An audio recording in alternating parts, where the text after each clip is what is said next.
I feel this is just me, and I want your guys' opinion. I think this was my favorite episode of the first three.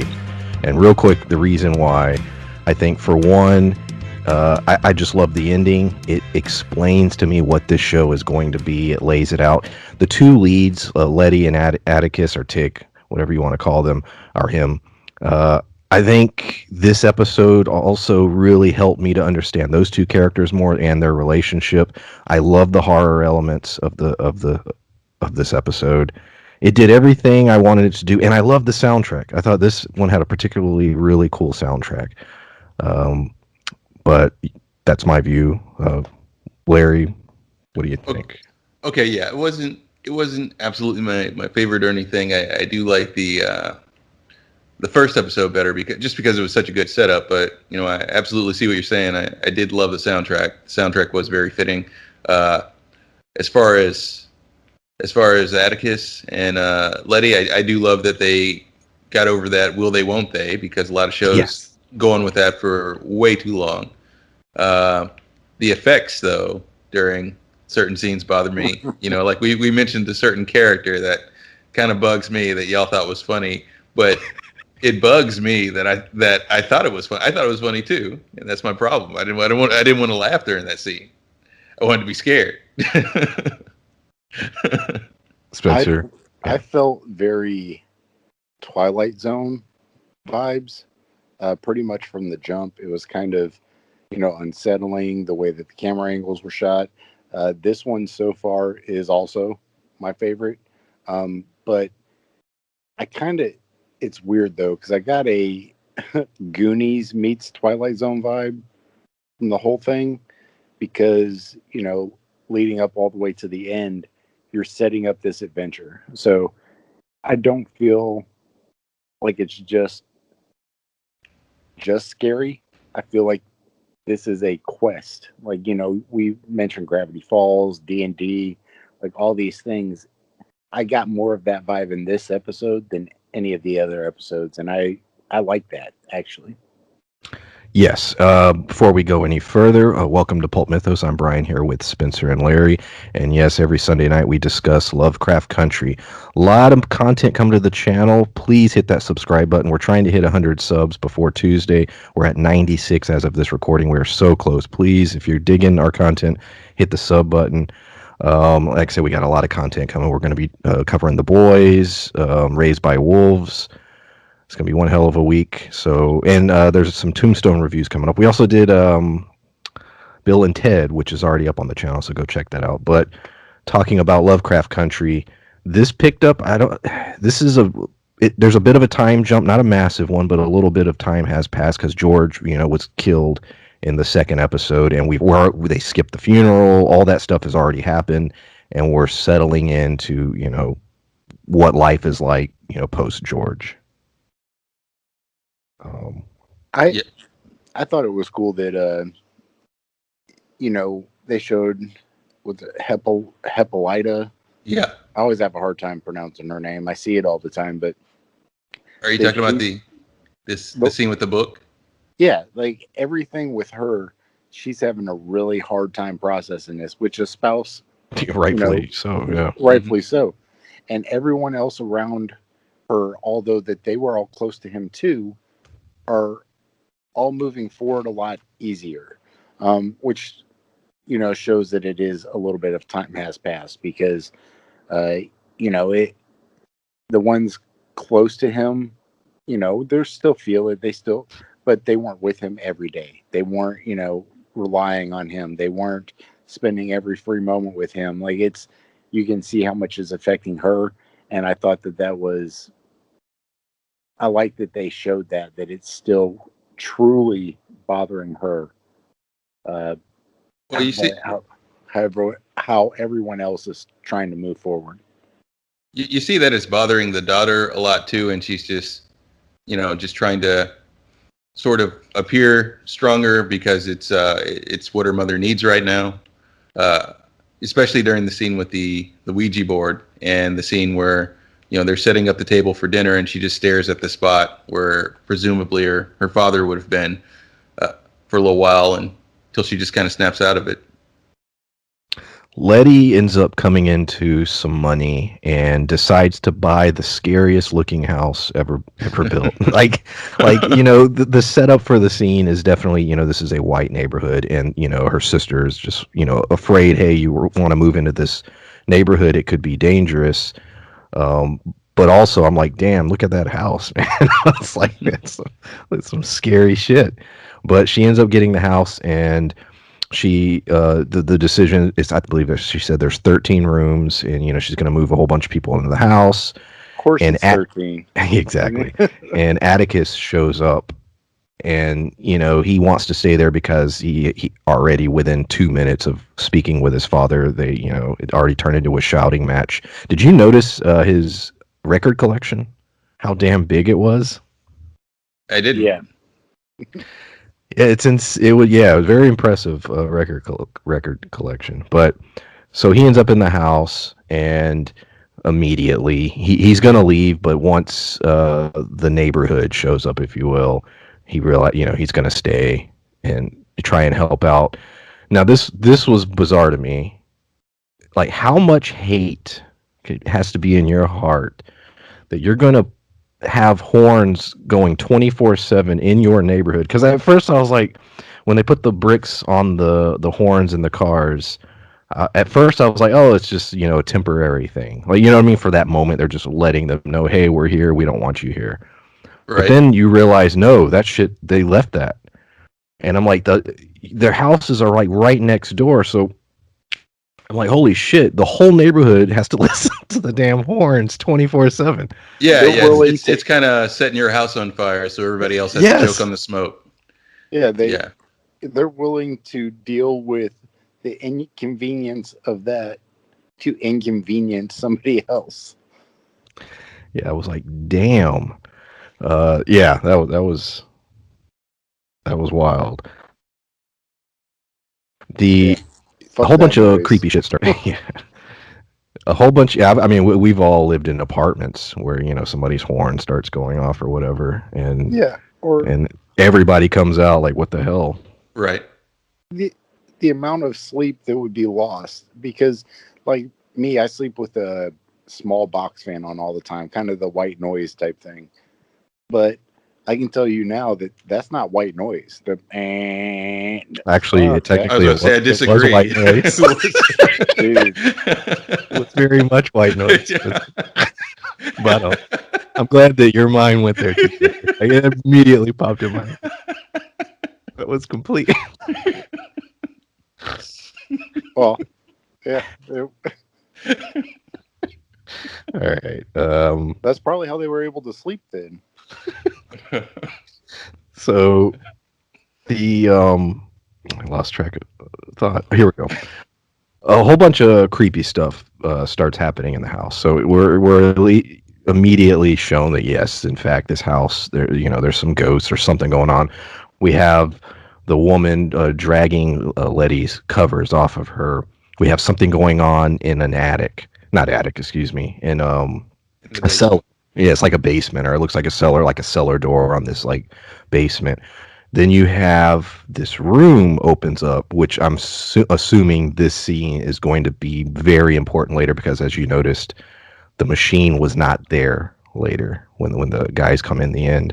But there's this bizarre machine sitting on a table, and very ominous and interesting and otherworldly even.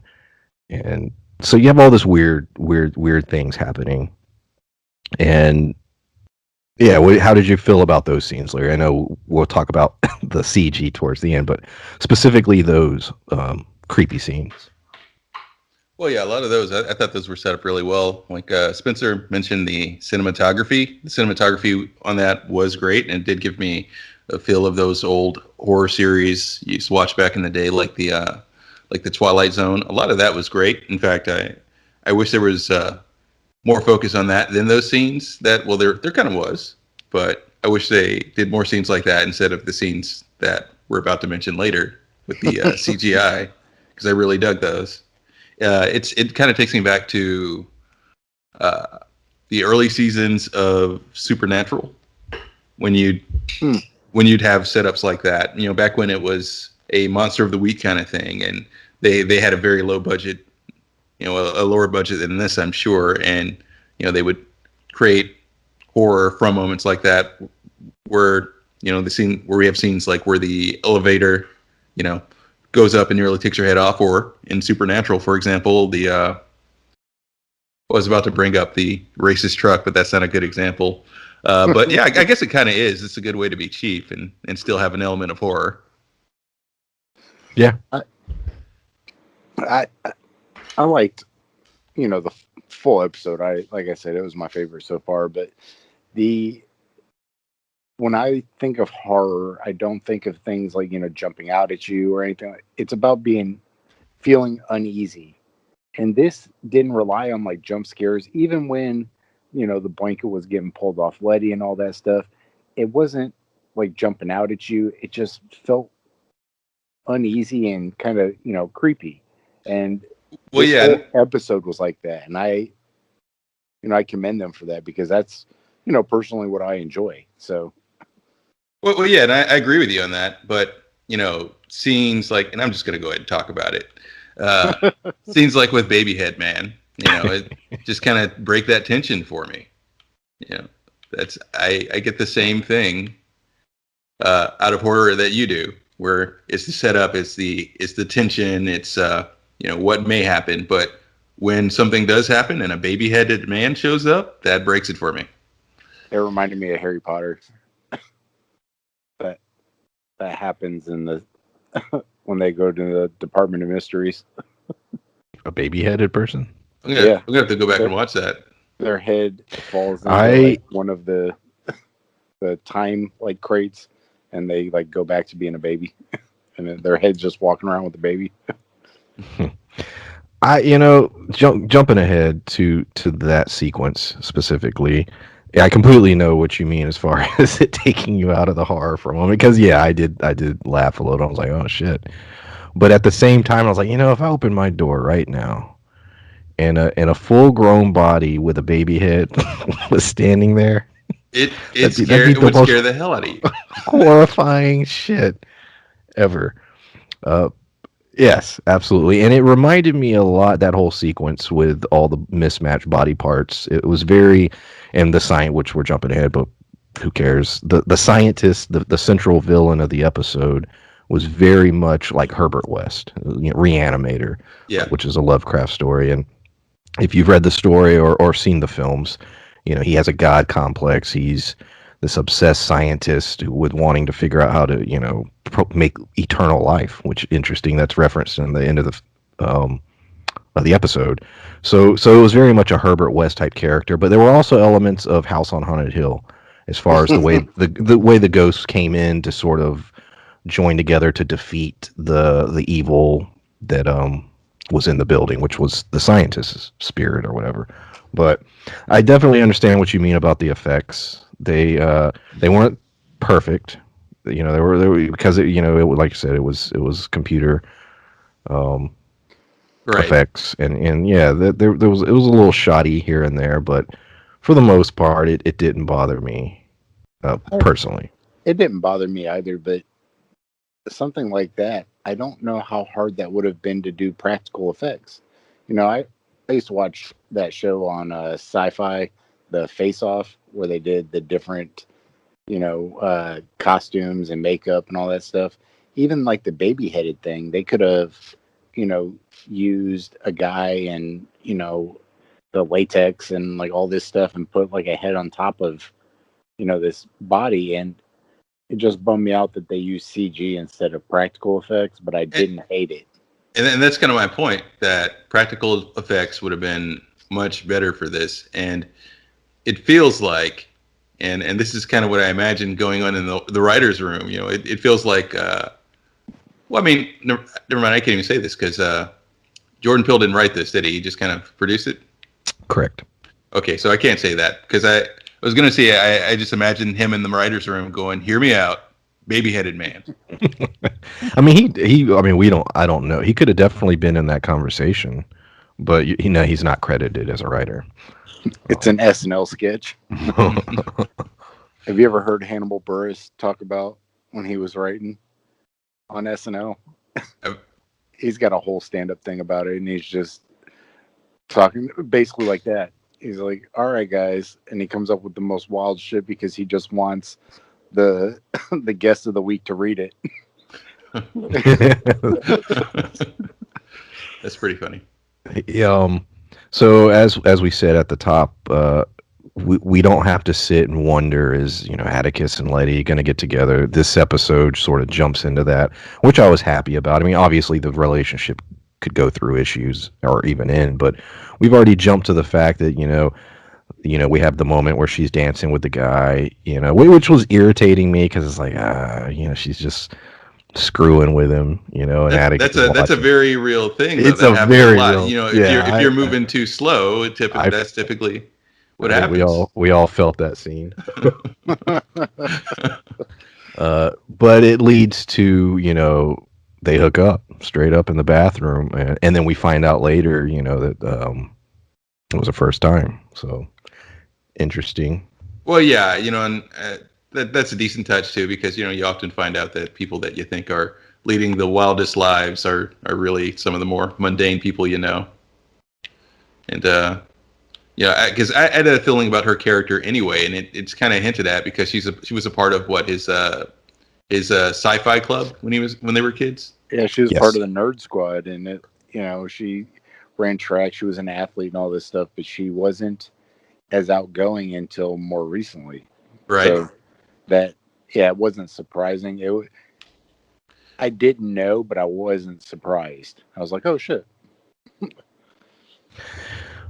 Shortly after this scene, the racists show up and burn a cross in the yard, and this leads to Letty, flipping out and smashing up all the cars, and then within seconds, the entirety of that town's police department shows up to arrest her.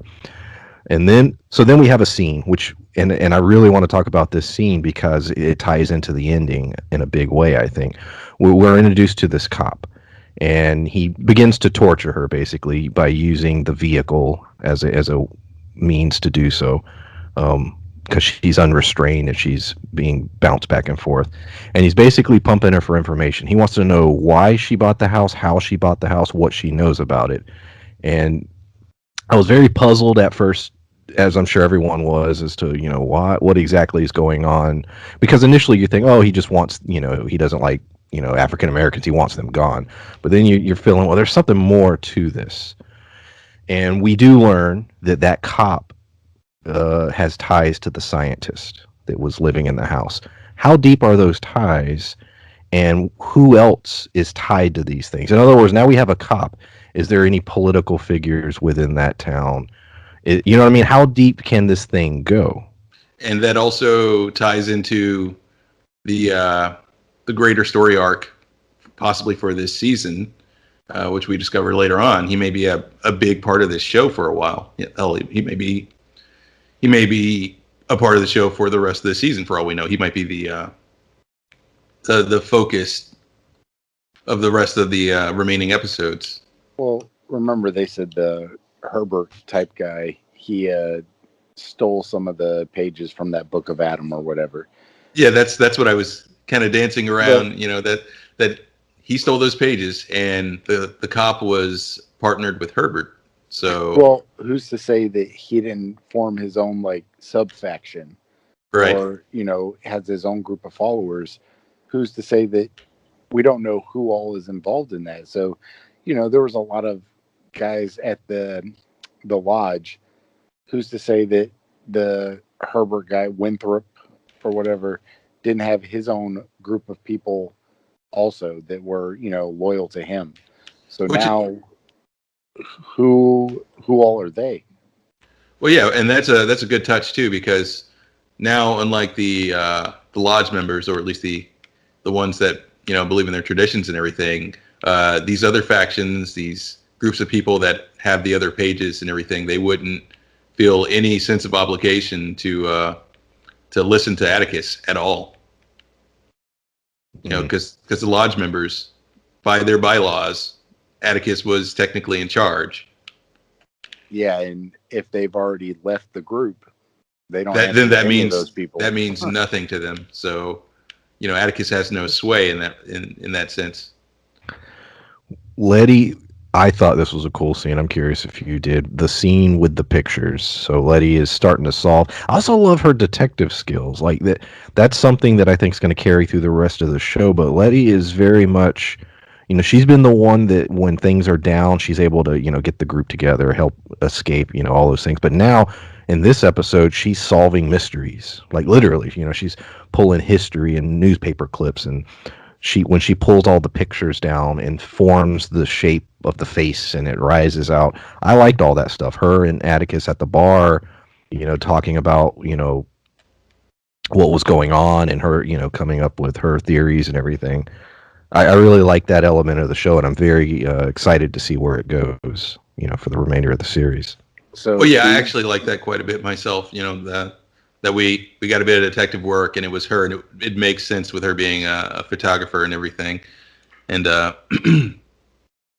because in the amount of travel she's done, I guess it would fit closer in her skill set, if not Hippolyta, and we've yet to see much with her so far. well, I think that she's the Dipper and Atticus is the Mabel. Like it's just Oh, so was Mabel the muscle in Gravity Falls? yeah. Sort of. Yeah. Well, it was her and her little crew. Like, That's true. but I feel, she's the one. Like you said, she's going to start piecing the stuff together. She's the one that's going to figure out the books, perhaps the pages, and the crazy looking white girl with the giant weird eyes. What's her name? Christina. Christina. Yeah. I pictured a completely different person the way you described her. Her eyes are weird. They're like giant cat eyes. It's odd. But I think that between Letty and her, a lot of things are going to be figured out through them, as where Atticus is going to be the one that kind of holds the power behind all of it in the end. When she comes to the conclusion, okay, the house is haunted. We need to exorcise these ghosts. She brings in a character who, I don't know what you want to call her. I will just call her a priestess if you have a better way to describe the character. And she sacrifices a goat and uses the goats. I was sort of surprised, that they straight just had that scene there. Yeah. But blood and then symbols on the head. I mean, yeah, they were going for it with all the supernatural elements. So she sacrifices the goat, and then they go down in the basement trying to free the spirits, if you will. And then at the exact same time, three white guys show up. I guess to kill them or beat them up. They had some kind of horrible intention. And this is when the ghosts attack and kill the three white dudes. One of them gets decapitated, and then the other two get I guess burned alive by the steam. Baby Headman. Yeah, Baby Headman.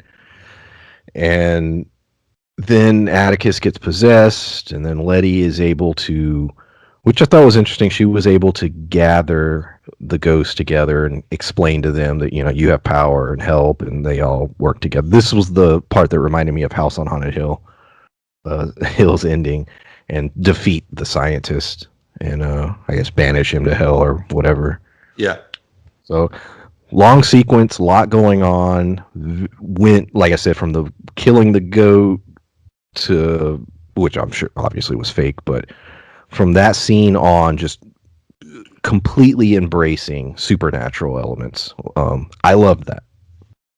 Well, yeah, and I would imagine from this point on, they should at least have someone in the crew who knows a little something about that, or learn a little bit themselves, because apparently magic works in their Yes. in the world, in also religious ceremony. So it's like, maybe you want to know some of this stuff since you have wizards and spirits and things that you're clearly going to be fighting. I do love that one of my previous gripes was actually addressed in this episode. The scene where they got fed up with the guys in the neighborhood, and there was the cross burning, and they got the shotguns. Yeah, They actually went everybody got some shotguns. They knocked the windows out of their car. They messed up their steering wheel, their steering column and everything, and knocked the bricks off of those. And then they had a guy. Well, they had Letty's sister drive away with the shotguns, and hide them somewhere. I thought that was Hippolyta. That was it Hippolyta? I thought it was her that they threw the guns in her trunk. I'm not sure because all I saw. I thought it was the sister. It might have been. I wasn't sure, but them using the guns to basically protect Letty and just let her, kind of run loose. I thought that was, cool. And then, them sitting there, while the cops showed up, I thought was an interesting, insight to, perhaps how, not perhaps, like that is 1000% kind of how it was back then, but I never experienced that, and I wasn't, alive in the 50s. So seeing that play out like that was, informative, I guess. Right. I get what you're saying because it's a scenario where you think, well, for a second, how are they going to go about this? What are they doing exactly? And when they have the shotgun, you think that it's going to go all out, but it's more of a warning to the neighbors that not to try them in that moment because they can defend themselves. And when they put them away and surrender and everything, I was like, oh, okay, I kind of see what they're doing here. At least from what I imagine, they're creating a degree of plausible deniability. Because if you try to book them for this and you're like, well, who did all this? I imagine whoever burned that cross. Well, yeah, because that was still happening in the background when all the police showed up. But, showing that what they did to Letty. They weren't going to tolerate. Well, it showed me that even if they're trying to defend themselves, they were still going to be to blame for everything that happened. The fact that they're throwing her around the back of that police car being like, why did you buy this house? Who told you to buy this house? And she's like, what? Because of that house, not just because of their color, but because of what goes on in that house, I think that they're going to be a target now for a while. Well, yeah, you had two elements with all that, which, like I said, throughout the course of the episode was explained. You had the rate straight up just racism, and then you had those tied into this order and were sort of afraid and concerned with what she knew. Like, you know what I mean? The cops seemed to be puzzled. Like, well, what exactly do you know? How did you get that money? Like, he kept asking, like, where the hell did the money come from? And when we find out in the end where the money came from, now we know these factions could all be against each other. As a matter of fact, as far as the magic order and everything. And they seem to be because the scientists split from the order, and the police officer seems to be a part of that. Well, how him and the ones driving, and it just happened to be those, so it could be the entire department in that area, or somehow a part of whatever this separate order is. I don't at this point think any of the orders are good or have good intentions. Agreed. I don't think so. But to me, like, who is going to be the lesser of the two evils? Like,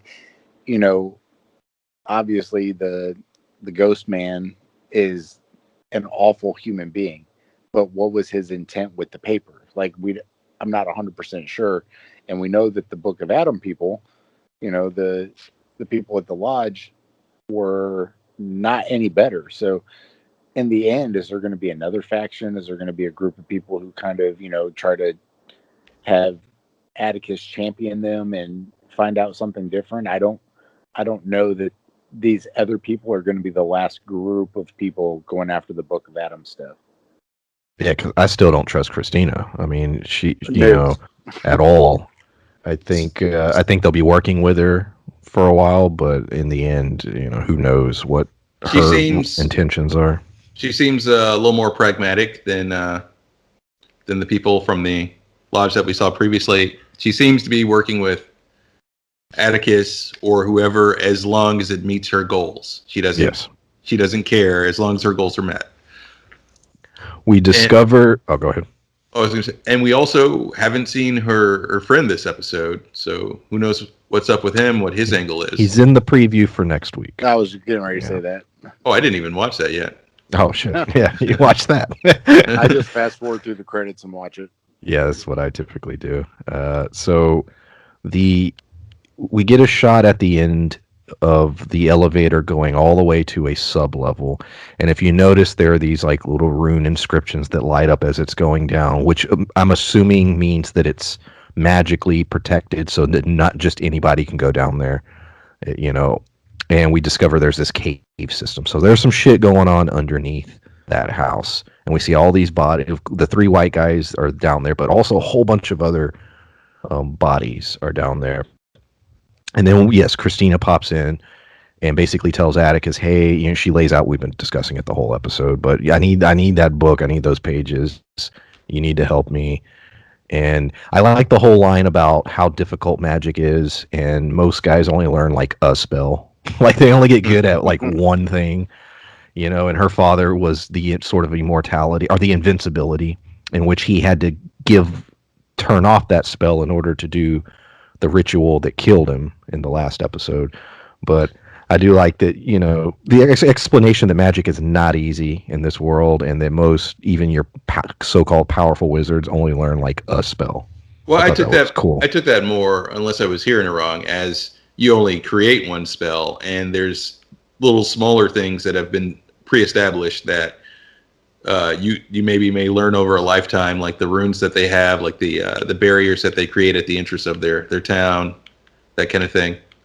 Because she seems to be able to do a number of things, and regardless of who's right here, whether it's just one spell in your entire lifetime, or they're very hard to learn and it's hard to create a spell, that still speaks volumes about how powerful Christina is, because she seems to be able to do quite a lot.